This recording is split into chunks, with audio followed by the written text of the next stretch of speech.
All right. Thank you so much, Ms. LeBone, for taking the time out so we can have our reflective meeting over the committee. I know it definitely has been a long road for us to take, and the challenges hit us left and right, but we made sure we stuck to our original goal and made sure that, we focus on the student achievement. Correct. So before we even, dive into some of the questions I had already prepared, what's your overview? What do you think? How do you think everything planned out and it worked? I really think by us collaborating and seeing the gaps with the students, I can say that it is aligned what we expected. That we are having a gap between fourth grade and fifth grade in the areas of reading, and more the critical areas as well as math. And it's just that we are going to have to figure out how do we close this gap. And I feel it's going to be a collaboration between all grades. That if all we do it from the beginning all the way to the end, the gaps will get smaller.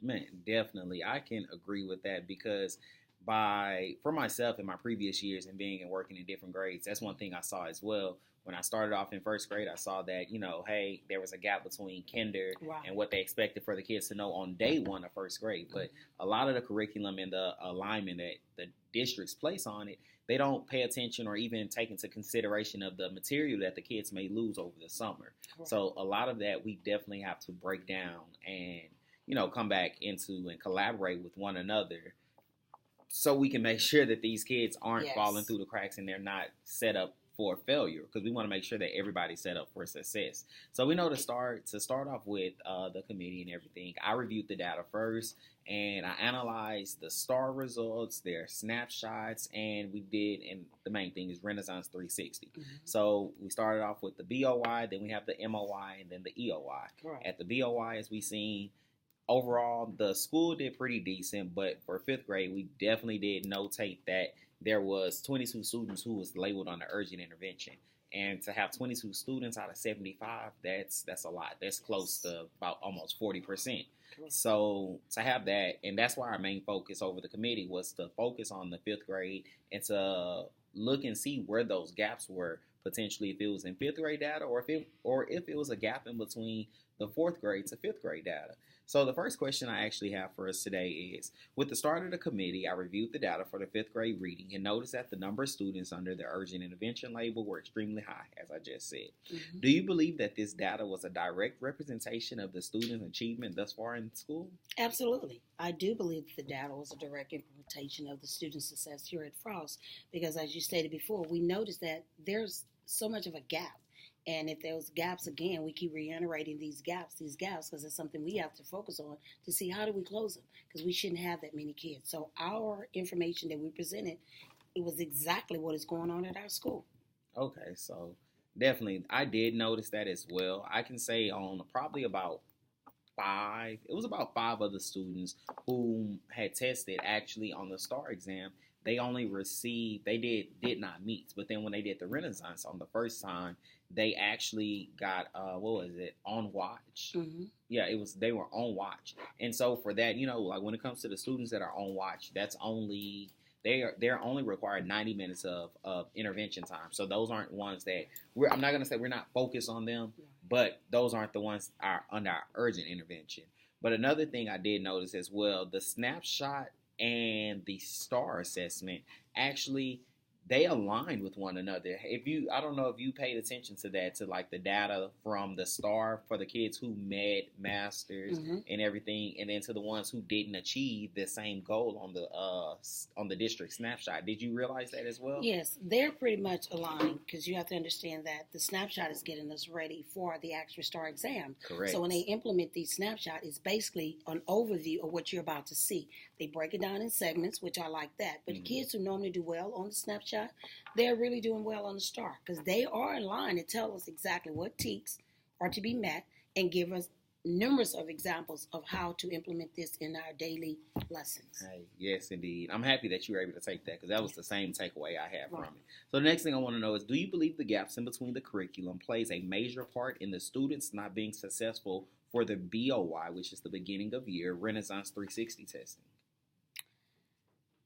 I don't think so. Okay. And I may have disagreed. And the reason why I say that, because you're asking me, is the gap between the curriculum plays a major part in the student not being successful in the Renaissance? Because sometimes kids play on the Renaissance. It all depends on the day. I can give you the Renaissance test, and on this week, you're really focusing on what has been taught. But then on the next week, you're not focusing and you may not be as engaged as trying to solve the problem. You're just trying to get finished. So sometimes I feel kids can do better on Renaissance if they really focus. And then we have those who don't even try. I'm not going to say try. I don't feel that they're focused enough. But then they'll come back and do great, maybe on a snapshot. They see the same data, the same information. They remember what is taught. And it's just a matter of on that day on Renaissance, I just feel it's all depend on the student that day. Okay, so would you have any other suggestions that we can possibly, because that's the great thing about being a part of this committee is that, we can all collaborate with one another, take away from you, you take away from me, and we come together and collaborate so we can make sure student achievement is our number one goal. So other than Renaissance, is there another piece of data or so or that you think we should implement? Well, the Renaissance is great. I'm not going to say it's not a good tool, but I just feel that along with the Renaissance, along with the snapshot, we also have the STAR. We have the STAR booklets that we can be implementing, and we can also pull other resources off of the computer that aligns with the same TEKS. I'm not saying Renaissance does not work. I just see sometime on any given day that same student cannot do as well, and then they can. And we have some that do well on Renaissance, and then we break them back to the snapshot.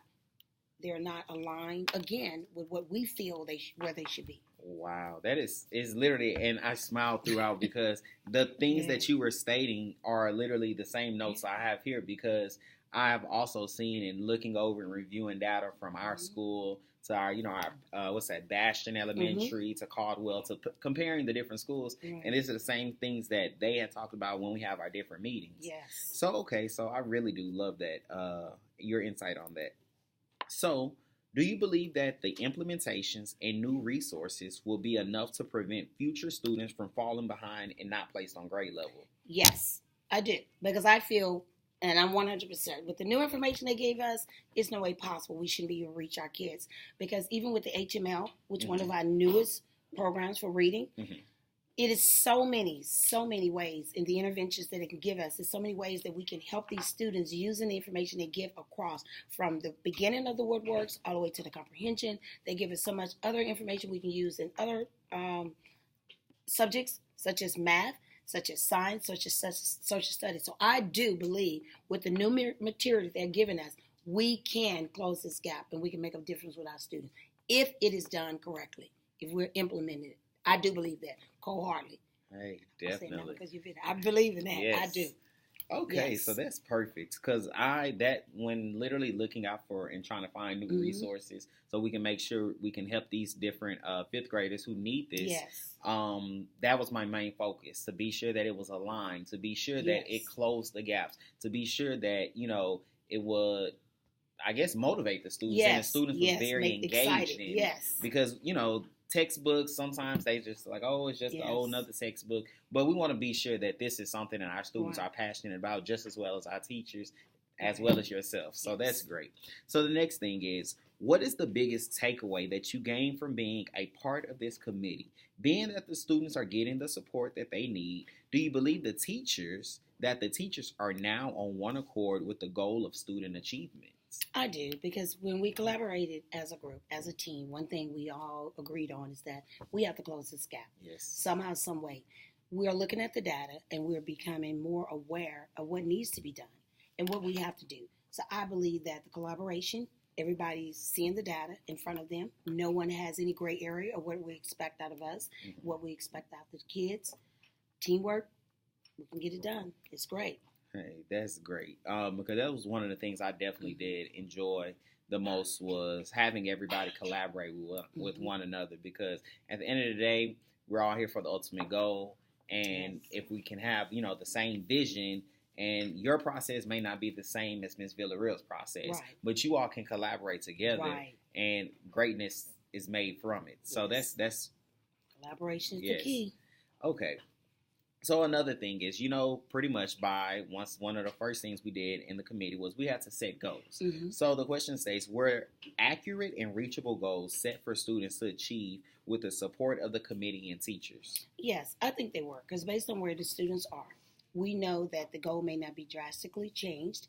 We're looking for small improvements. So I think what happens, especially like I love the Renaissance because the Renaissance didn't allow me to put in the goals. Yes. I set my goals every 2 weeks. If they mastered their goal, I can go to something else. So I am knowing where my students at. I'm putting it in Renaissance. And that's one thing I do love about Renaissance. Yes. Because it's telling me where they're at, what I'm expecting them to know. I'm going to give them these goals, and if they master those goals, they move on to a new set. Did you also pay attention to the TEKS that it gives Yes, you? and the TEKS to give them exactly what they are having problems in. And then when we group them, it helps us to say, hey, group 1 is having problems on this, having problems on that. Group 2, all the way to our tier 3 students. Yes. So that part I do love, because when you group it, you see it, you know it, you implement it, they should get better results. Yes. Yes. You're literally taking the words out of my mouth. So last but not least, we know the district and for the state, one of the main things is the STAR. So being that the students have shown growth based on Renaissance 360 data, do you believe that the data is aligned with the student STAR data for the current year? I do, because I saw some improvements on STAR. Because previous years, it was things that I didn't see that they was giving the kids on STAR. But this year, they are trying to align everything based on the STAR. They are giving us new resources, even on the hub, to allow us to see the TEKS that aligns with STAR. They're giving us questions based on what they feel may be the way that we need to ask these questions. I've seen a big improvement with our district as far as the material they're giving us to prepare the kids for the STAR versus previous years. It wasn't as informative to me. Well, hey, that's perfect. Yes. Ms. LeBone, I cannot thank you enough for one, being a part of the committee and taking the time out and making it a focus and a point for us to raise these the 5th grade Renaissance 360 data. We literally have done wonders this year. I look forward to hopefully, you're coming back to be on the committee next year. That's great. Hey, so okay. Well, thank you so much. Don't want to hold any more of your time. But before I finish, any more insight, any more questions? No. Go 5th grade. Hey, yes, indeed. Well, thank you so much, Ms. LeBron. You have a great one. You too.